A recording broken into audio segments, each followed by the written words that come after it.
Mada yetu ya leo inasema hivi: ni majukumu gani ya LATRA yalifutwa na Bunge mwaka 2025?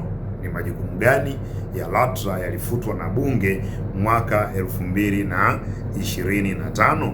Hebu tumsikilize mwanasheria mkuu wa serikali. Kinapendekezwa kurekebishwa kwa kufuta majukumu yanayohusiana na uratibu wa shughuli za usalama wa usafiri wa ardhini na uthibitishaji wa ubora wa magari ya huduma za umma na kuipa mamlaka wajibu wa kuthibitisha ubora wa miundombinu ya reli. Lengo la marekebisho haya ni kuepuka mwingiliano wa majukumu ya udhibiti wa mamlaka na Wizara ya Mambo ya Ndani. Mwanasheria mkuu wa serikali anatutajia mambo makubwa mawili. Anasema la kwanza ni kufanyeje? Kufuta majukumu, pigie mstari kabisa, kufuta majukumu yanayohusiana na uratibu wa usalama wa usafiri ardhini. Majukumu yanayohusiana na uratibu wa usalama wa usafiri ardhini, hilo jukumu la kwanza. Jukumu la pili linalofutwa ni uthibitishaji wa ubora wa magari, roadworthiness, ubora wa magari ya huduma za umma. Alafu tatu inabakiziwa jukumu la kuthibitisha ubora wa miundombinu ya reli. Sasa kuna watu wanasema LATRA haihusiki kabisa na masuala ya usalama barabarani, yenyewe inahusika na ukaguzi, huku barabarani hapawahusu kabisa. Wao wanahusika tu na kukagua miundombinu ya reli. Je, hayo maneno ni ya kweli? Tumesoma sheria ilikuwa inasemaje kabla haijafutwa? Sasa nitawapitisha kwenye sheria. Kifungu cha 5 cha sheria ya LATRA kinatoa majukumu ya LATRA. Kifungu cha 5(1) ambacho kina vipengele A, B, C, D, E, F, G, H, I, J, K. Sasa kifungu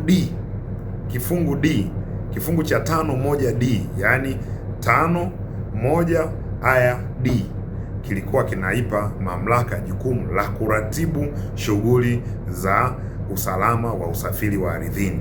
Kilikuwa kinasomeka hivi: to coordinate land transport safety activities. Hilo ndo jukumu lililofutwa, kuratibu. Unamsikia mwanasheria mkuu wa serikali anasema kuratibu.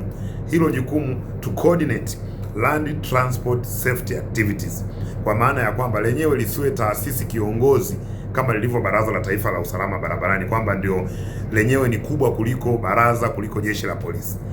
Kifungu kingine anachokitaja mwanasheria wa serikali ni to certify the worthiness of rolling stock and roadworthiness of public service vehicles and goods vehicle. Maanake kuthibitisha ubora wa miundombinu ya reli pamoja na magari yanayofanya huduma za kubeba mizigo pamoja na abiria. Hili jukumu ndio linaloondolewa. Anasema jukumu la uthibitishaji wa ubora wa magari, kwa maana ya kwamba wewe ili upate, tuna ule ukaguzi wa wiki anaenda kwa usalama barabarani, au ukitaka kukagua gari unapeleka kwa vehicle inspector. Ukitaka kupata leseni ya LATRA unatakiwa upeleke kwa vehicle inspector afu ndo ukapate leseni. Sasa LATRA walikuwa wana hilo jukumu pia. Kwa hiyo ilikuwa unaenda kwa vehicle inspector unakagulisha gari, afu tena ukifika LATRA tena unakagulisha gari kwa usalama. Kwa maana ya kwamba LATRA nao walikuwa wanatakiwa watoe VIR. Kwa hiyo hili jukumu lilifutwa la kukagua, ambalo kwa mujibu wa sheria ya usalama barabarani hili jukumu lilikuwa linapatikana kifungu cha 39 cha sheria ya usalama barabarani, likisomwa pamoja na kifungu cha 83 cha sheria ya usalama barabarani. Sasa hivi hicho kifungu ni kifungu cha 45 kwenye revised edition. Kwa hiyo mamlaka yaliyoondolewa ni haya mawili: kukagua magari, matairi, sijui taa zinawaka au waziwaki, usukani sijui unakata kushoto, breki nani. Hao majukumu sio ya LATRA, na afisa yoyote wa LATRA akikusimamisha anakagua vitu hivyo, hayo sio majukumu yake.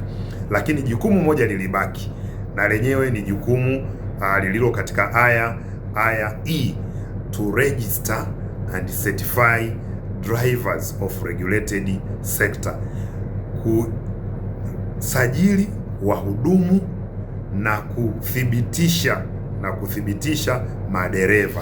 Hilo ndilo jukumu lililobaki. Sijui kama unaona hapo, nadhani kama unaona pale, hilo jukumu lilibaki, na hilo ndio jukumu ambalo LATRA walilitungia kanuni, waziri alilitungia kanuni mwaka 2020 na ndio linalowataka wahudumu wakasome, wasajiliwe, lakini ndio linalotaka madereva waende wakasajiliwe, wafanye mitihani na mwisho wapate cheti cha idhini, certificate of authorization. Mpaka kufikia hapo, nadhani utakuwa umeelewa kwa nini kilichokuwa kimefutwa na nini ambacho kimebaki kwenye sheria ya LATRA. Tafuta hiyo sheria kwenye mtandao, utaipata, naamini itaondoa ubishi. Asanteni sana.